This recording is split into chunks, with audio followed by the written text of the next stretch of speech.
Ladies and gentlemen, welcome back to Slamtown. You already know it is. This show is dedicated to professional wrestling. I'm Mike Ginn. That's Dan Bakley. Together, we take a subject, we debate it till it's done. You know how this works. This subject, for once, we're kind of switching things up. We're going to take the hot topic.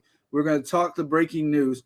Today, Cody Rhodes and AEW both announced they're going separate ways. So today's subject, what does the future hold for Cody Rhodes? Dan and I will debate that. But of course, before we get to that, check out FightersFirst.shop. Get all the latest and greatest merch. Links down in the description. You know what it is, FightersFirst.shop. And of course, hit that like button, hit the subscribe button, and never miss another episode of Slamtown. Dan, how you doing today, buddy? I am doing ecstatic. We got all this wrestling news coming in the past couple weeks, and it's nice to try and check it all out and see where all these wrestlers are going. So we had heard the whispers ever since Royal Rumble, right? Cody Rhodes is a free agent. He hadn't signed his contract. He wanted more money than AEW is willing to offer. He hadn't signed his contract. And there were whispers he could have showed up in the Royal Rumble. He didn't. He turned around. He defended his TNT title without a contract. He's been on a handshake deal. He's been doing the behind-the-scenes work. All that on a handshake deal until today. Today, Tony Khan released a statement.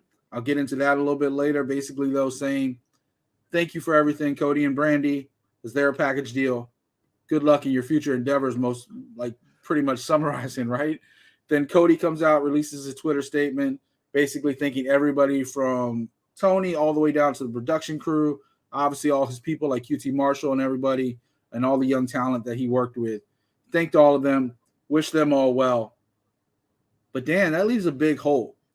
And there's been rumblings. There was rumblings backstage at Raw this week that he was going to come back to WWE.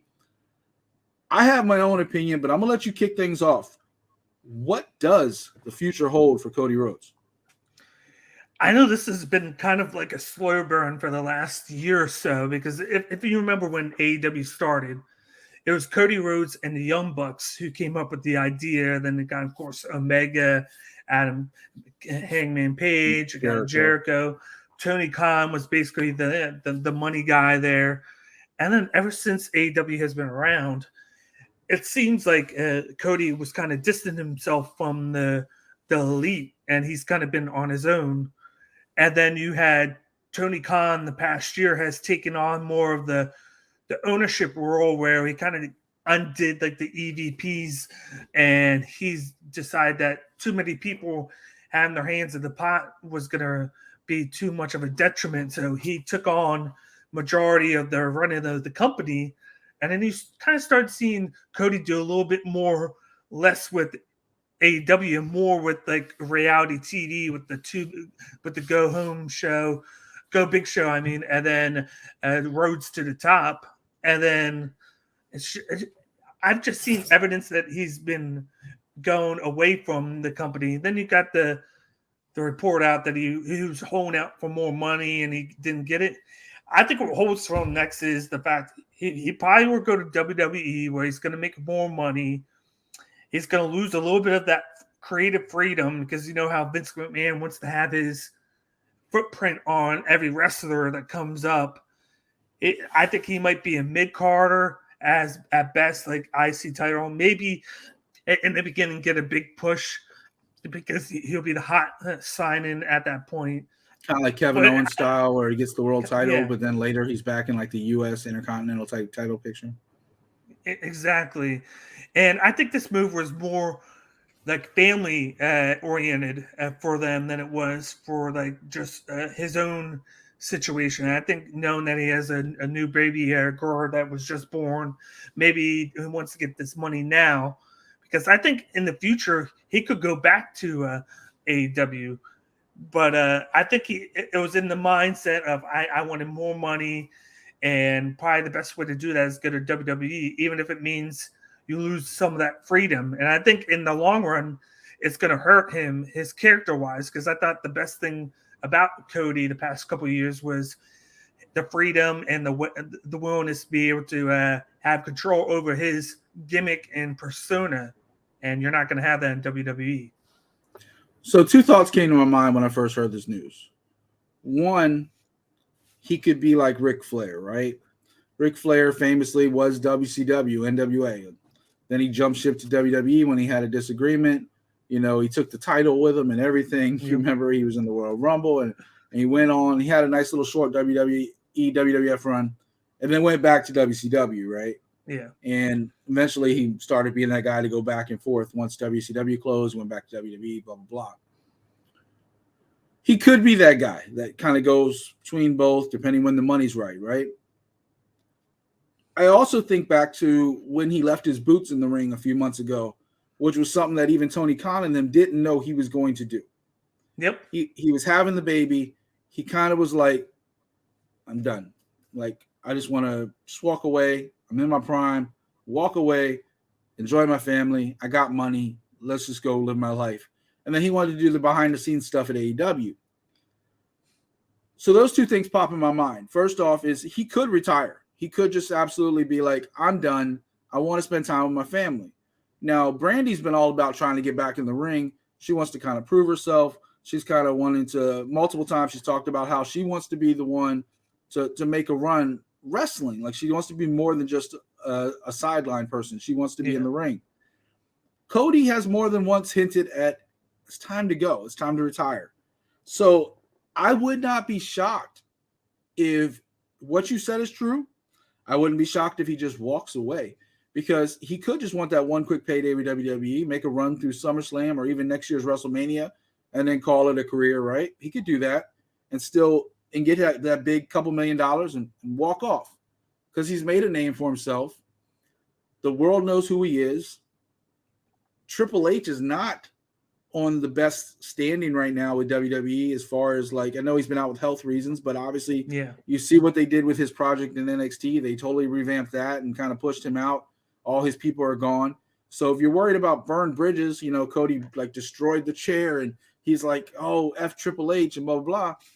I don't think that holds any water with Nick Khan in charge of most of the operations and Vince kind of thinking things are perfect the way they are.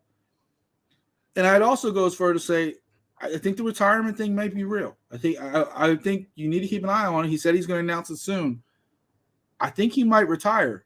And so those are two things you have to see because you know this is the wrestling business, Dan. People can retire, go away for a couple of years, and then have a huge comeback, right? And he has family basically in AEW, right? Like Dustin's still there in charge of the women's division pretty much behind the scenes as the producer. Tony Khan's like family to him. The Young Bucks are like family to him. Kenny Omega, who he funny enough called Kenneth Omega.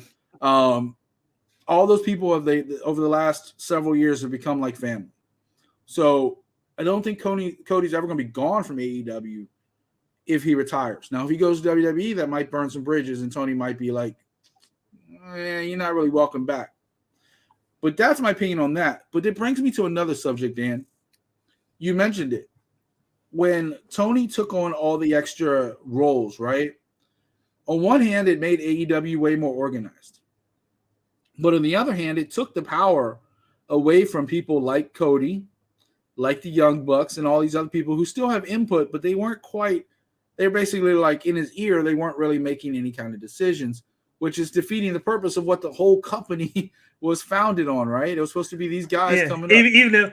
Even though the Young Bucks actually were okay with it because it allowed them to do different things, like they can focus on be the elite. It gave them more time to edit and produce that, and then everything else. I think maybe it hurt the ego of Cody Rhodes, knowing that he wasn't going to be able to do that. But something that just came to my mind was, what if he goes to WWE, gets the big money, has like a one last push there. And then if you know WWE right now, what's hot with WWE, it's not the wrestling, it's the entertainment side. It's the reality shows. And you know what they have right now with Roads to the Top. WWE could easily they could go buy out the rights to use Roads to the Top, bring it to WWE. I think that show's dead. I think that show's dead because Ms. and Mrs. I don't think they'll have two of them. Or they would start something else. And then you got Total Divas. You can easily put Brandy Rhodes on there. on that it gives her something to do, and then she could always go back to NXT and wrestle from the ground up to work her way up to WWE while he's wrestling on the live circuit. So it's like it kind of gives him more options for doing stuff while making a lot of money that he probably wasn't able to do in AEW because his hand was in too many ventures. With this, he can kind of limit himself but get paid just as much as he was doing in AEW. And also movies, right? Like Cody's always kind of put himself in entertainment. Yes. The Go Big Show is actually a completely separate contract from the AEW, so he can actually still keep doing that show. Obviously, he got the gig because AEW was on the network, but he can still keep doing that show. But now he can do movies and other things that WWE always has their hands in, TV shows, series like that.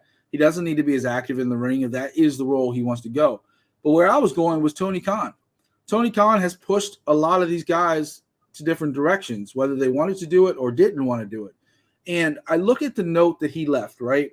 Tony Khan, when he was saying, he wished Cody and them well, right? Under the title, right? It says on the bottom, if you look at it, it says, and I'll put it up right now real quick so you guys can see it at home. Tony Khan, CEO, president, general manager, and head of creative, All Elite Wrestling. Why does he need to say all that? Why couldn't he just say president, All Elite Wrestling? Because all of that falls underneath of it, right? Except CEO or whatever, or CEO and president or something like that. General manager, head of creative. He's putting that out there for a reason. One, he wants people to know that it's his show, it's his brand. Cody leaving isn't going to stop what he's doing, right? When you put that much into a title, it's for your own ego. And I've said this over and over again. I said this was AEW turning into WCW a few episodes ago. He is turning into Eric Bischoff. Even Eric Bischoff has said it, and it burned a bridge where Eric Bischoff went back to WWE and do some little gig work with Miz and stuff like that. Tony Khan's head has gotten so big, and you see it. You see it with the Fulham soccer team that he's been running. You see it with some of the stuff he's done with Jacksonville. And you got to remember, Tony's a young guy.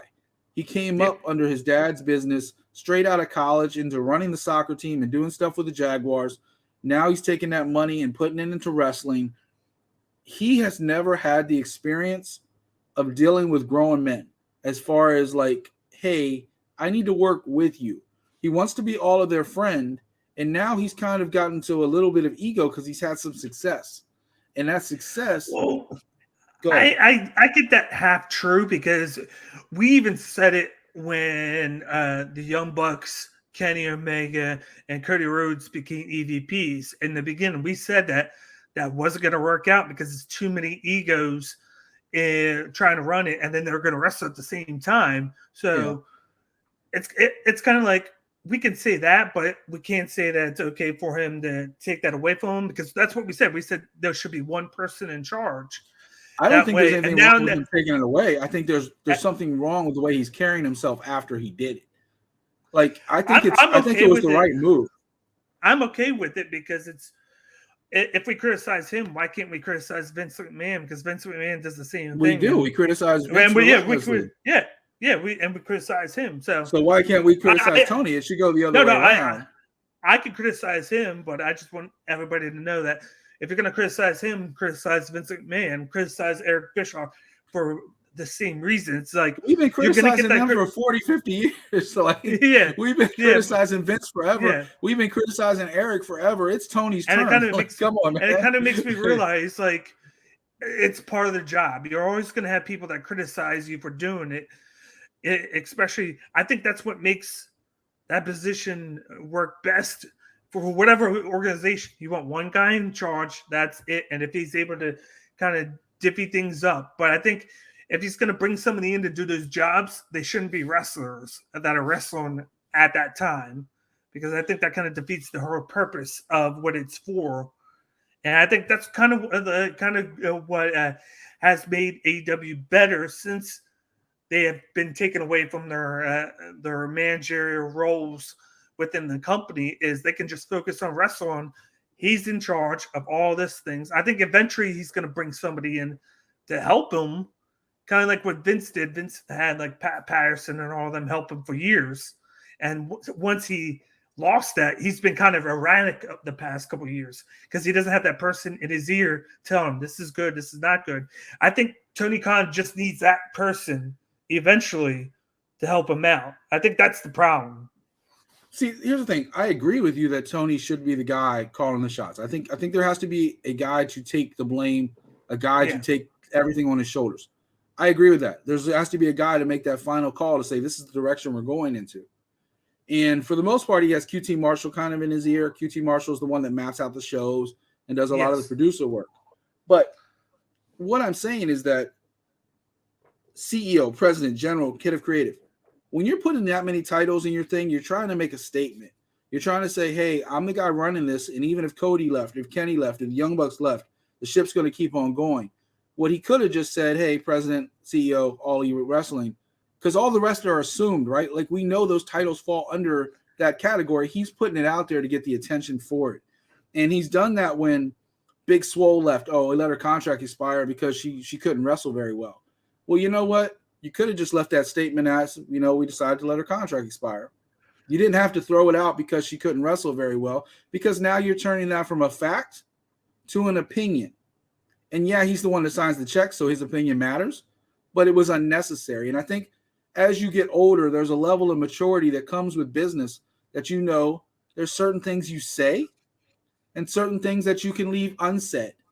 And because that the backlash is not worth the drama. And I think Tony's been looking for that backlash. I think he's been looking for that drama because he is a young 20-something, early 30-something guy that wants the attention. He wants people to know that, hey, I'm the guy in charge and I'm making this happen. And yeah, these guys are fantastic. And I brought them all in and I'm friends with them. I go out, hang out with them at parties. I met Bray Wyatt at a party and he was cool. And I met Chris Jericho at a party and he was cool. And that's how he's kind of been, right? But at one point, you're not everybody's friend. You do have to be the boss, just like Vince, right? Like you got to be the guy if you want to be successful as a brand. But on the other point, you don't have to be a dick. And I think that's where he's riding a very tough line. He's riding a very tough line. I don't think it's being a dick right now. I think people are just overlooking him putting those titles there. I think that's just him saying, hey, I'm the boss. At the end of the day, I got to put it out there that I'm running the show because this isn't a free fall. Even though you got people coming in, he's letting people be creative with their gimmicks and everything else. He's still, at the end of the day, the guy that's running the show. And he just wants everybody to know that. It's been put out that Cody wants big money, and he said no. And so Cody's leaving. So he's just being like, hey, we've had this discussion. He's moving on. At the end of the day, I'm the boss. Like you guys have to come to me. And I'm just letting that be known, because if no one's the boss, that's when things go at that. That's a problem that Eric Bischoff had, that he wasn't he was the boss. That's what we said, right? He was the boss, but he wasn't the boss. Isn't that what we said a few episodes ago, that he's turning into Eric Bischoff? I don't think he is, though. I think the difference between that is how he does business compared to even Eric sees it. Even Eric has said it on his show. Yeah, but Eric is also egotistical, and yeah, but in this case, he's not one to. He's not one to admit to his own faults. But in this case, he did. In this case, Eric was like, look, I've been down this path. I'm just saying be careful because I know where it leads to is trouble. And Tony then took it as a slight, like, how can Eric Bischoff talk? Look what he did. He ran WCW out of business. And all Eric said was, I've been there. Take my word for it. You don't want to go down this path. And Eric was basically being humble. He was like, look, I made this mistake. Don't do this. And Tony took slight to it. I don't think this is the mistake he made. The mistake he made was not like the grooming homegrown talent. He just kept bringing in other people in. And yes, AEW has brought talent in, but they've also produced a lot of homegrown talent. So they're doing a little bit of both, whereas WCW didn't do any of that.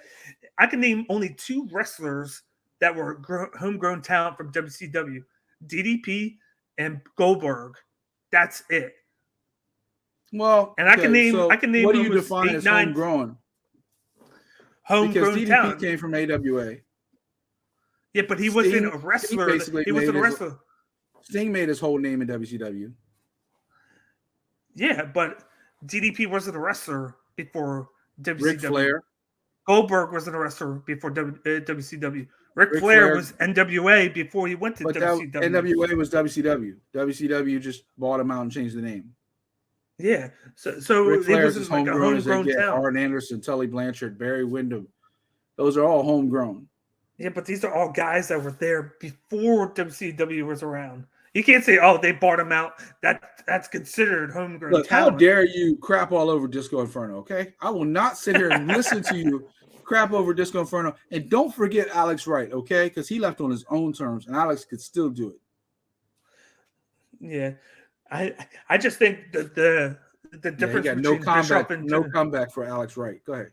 Well, he came from the German wrestling scene, kind of like Walter and Eichner and Marshall. But don't forget, a young Triple H got his start in WCW too. He did. Ever Rising. Terrorizing. Yeah, terrorizing. Don't forget Mark that's how Merrow. forgettable. That's how forgettable it was. Mark Merrow, Ron Simmons. Yeah, but a lot of these guys didn't like start there and become big there. It's Ron like Simmons started there. Was Bischoff there? No, I mean, Bischoff didn't. Bischoff was there for a while before everybody saw him on camera. Yeah, but he was there in '92. But he was a TV announcer at first.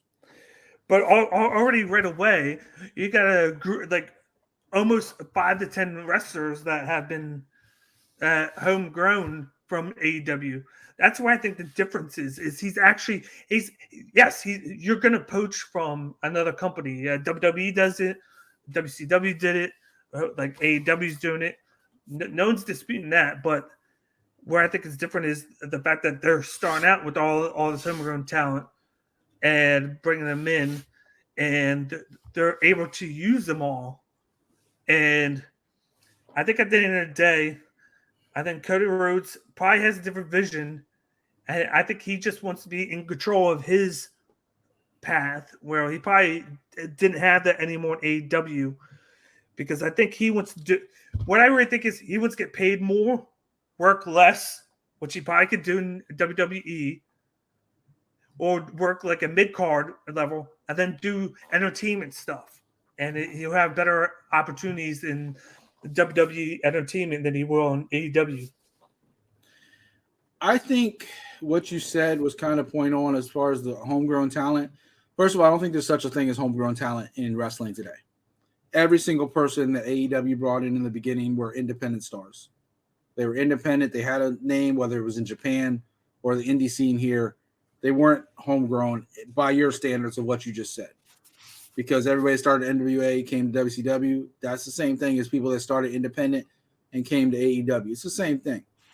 But that said, and especially with today's internet, we all knew who a lot of these people were. The Bad Boy Joey Janela and all these people. We knew who they were. Kenny Omega, the Young Bucks, all had famous names for a long time. Cody Rhodes, obviously, with his lineage. All that stuff came out. All I'm saying is when you have CEO, president, and general manager in your title, you don't need all three. They're the same boss. You're the boss. We got you. The head of creative, okay, I'll give you that one. But you want to sit there and put 3 different ways to say you're the boss? Why don't you throw executive director in there as well? Oh, wait, then you'd be stealing my title. Sorry. But hold on. Mike Ginn, executive director, host, creative director, head of creative, product designer. I'm just going to put all those underneath my bio. Don't forget Broken. Broken, yeah. Mike Ginn. Don't forget the Mike Fresh line. Look, thanks for the shout out. I appreciate that, Dan. Anyway, all I'm saying is I think Tony's been riding that line for a while now, going over it and coming back, trying to be like, okay, I didn't mean it that way. And it's a maturity thing. As you get older, he won't make the same mistakes he's making now. As he's young, you got to kind of learn and grow. I think he could be doing things better, but he also has to experience it himself. Tony Khan has way more money than me. He has more success at this point than I had at that age as well. It is what it is. But I do also think you actually hit on something before we make a conclusion on this one. Tony's statement was very clear. I wish Cody and Brandy well, whatever they choose to do. And also, he beat Cody to the statement, right? Like AEW released theirs first, which I think also forced Cody to say something because I don't think he was quite ready to say it. No. Cody comes out and he thanks everybody, right? Including a lot of that so-called homegrown talent that you talked about. How he had a pleasure of working with the Sammy Guevaras and all the Sonny Kisses and all those people that he helped kind of like put under his wing and like, all right, come on, kids, let's go. Let's grow up in the wrestling business. I think between especially the wrestling school that him and QT Marshall were working with, the Nightmare Academy, I think a lot of that stuff is what Cody enjoys doing. So let's come back to what does the future hold for Cody and wrap this thing up. I think it's retirement. I think it's running the wrestling school. I think it's doing a lot of the behind-the-scenes stuff, whether it's with AEW, whether as one internet person put on Twitter, like him and Triple H are just going to join that up and do their own promotion. I don't know what the future holds for Cody as far as that goes. Could he make one last WWE run? I do. I think for the money, I think he could. Just like I know he's not going to get treated as well as he thinks he is. He might have a big like push to get the world title right off the bat, and then, it's back to the middle card, and so he gets disgruntled and walks away again. But he does know what WWE is. He spent a large chunk of his career there. He grew up in the business under his dad when he was a kid, and his dad was running Florida Championship Wrestling and NXT and all that stuff. And Cody was coming up. He saw all that. And Cody's been in this business now for like 15 years or more now. Like he's been around a long time. He knows what WWE is going to do to him. He knows if he goes across that bridge again, he knows what Vince is going to do. He'll shake his hand. He'll be like, oh, so happy to have you back. He'll give you a push. And then as soon as he feels like putting the belt back on Roman or Brock or somebody, he'll get pushed right back down the card. We know that. But I really honestly think he's going into retirement. That's that's what I think he is. I think he's going to step aside, be a dad for a little while. And 2-3 years down the road, we might see Cody come back again. Whether it's WWE or AEW, I don't know. But I do think he could come back in a couple years. But I think right now, I think it's retirement. What do you think, Dan? What if there's something that we don't even know about? I'm just thought of it. And he could go back to Japan. You speaking about what he doesn't know? He could go back to New Japan. That's where he was the biggest, was when he was in New Japan Ring of Honor with where he came up with where he came up with the American Nightmare. Especially with Jay White doing a lot of stuff in America right now. Yeah, exactly. He could go over there because right now we're Osprey's the top gaijin over there. But one thing that I thought of was, what if he's going to WWE? He's going there for the money, and he's going to try and right a wrong with how he left WWE the first time, and try and correct how he left there and get in their good graces. But if you think of it, where was his father working before he passed away? NXT. His dad has had his fingerprints all over that roster. They got a classic with his name on it every year. Yeah. They got the classic. And just coincidentally, the finals is tonight. So that's just think of that. But also, he's going to show up and hand out the award. That would be funny. But who's running NXT right now? I got to hurry up and get the show out. I got to put the show out quick. HBK's running NXT. It's basically him carrying the load of run of it. You got Pritchard. I'm receiving a lot of praise for it. And Pritchard and Khan there, but they're just overseeing it. They're just like, oh, you're doing this HBK? Okay, we got you. We'll kind of be the middleman between you and Vince McMahon, so you don't have to worry about that. So he's carrying a lot of load. Well, what if Cody Rhodes wants to go down there eventually and run NXT? Because he's not doing anything in AEW anymore. There's a possibility that he could take over for HBK or work with HBK in helping NXT and that product. I mean, 100%. I mean, that is one other option. He could just – you talked about lack of creative going WWE. He might actually go on WWE for creative. He could go and just do a behind-the-scenes role as a producer or whatever the case is, because HBK is getting a lot of praise. They've been talking about moving him to Raw or SmackDown to get some more stuff, but he doesn't want to leave Orlando. He doesn't want to travel. So it was big enough just to get him to move from Texas to Orlando. And he only did that for Triple H. So he's embraced the role. He loves working with the kids. I could see Cody coming in and working with him. I don't think there's any bad blood between those two. I don't know if there's any history at all. No. So, I mean, I could see that too. I think Cody would follow his footsteps. I think he likes working with the young talent. I think that's why he loved working at AEW. I thought Exactly. he got to do all the stuff, the Nightmare Academy, bringing up the Lee Moriartys and the Aaron Swallows and all those guys. He got to do a lot of that, and he got to put them on TV and kind of see that whole maturity process. So I think that's a possibility. Tell us at home what you think. Leave a comment. What's the future hold for Cody Rhodes? We'll find out probably sooner than later. He says his announcement's coming in a couple days. Like Dan said, the Dusty Classic Finals are tonight. He's not under contract with anybody. He could show up and hand out a trophy if he wants. That might be a nice, quick, like couple $100,000 payday just to come out and hand a trophy. But we'll see. What is the future hold for Cody Rhodes? Is it AEW, WWE? Is it Japan? Is it retirement? Leave a comment. Let us know what you think. For Dan Bakley, I'm Mike Ginn. This is Slamtown, and we're out.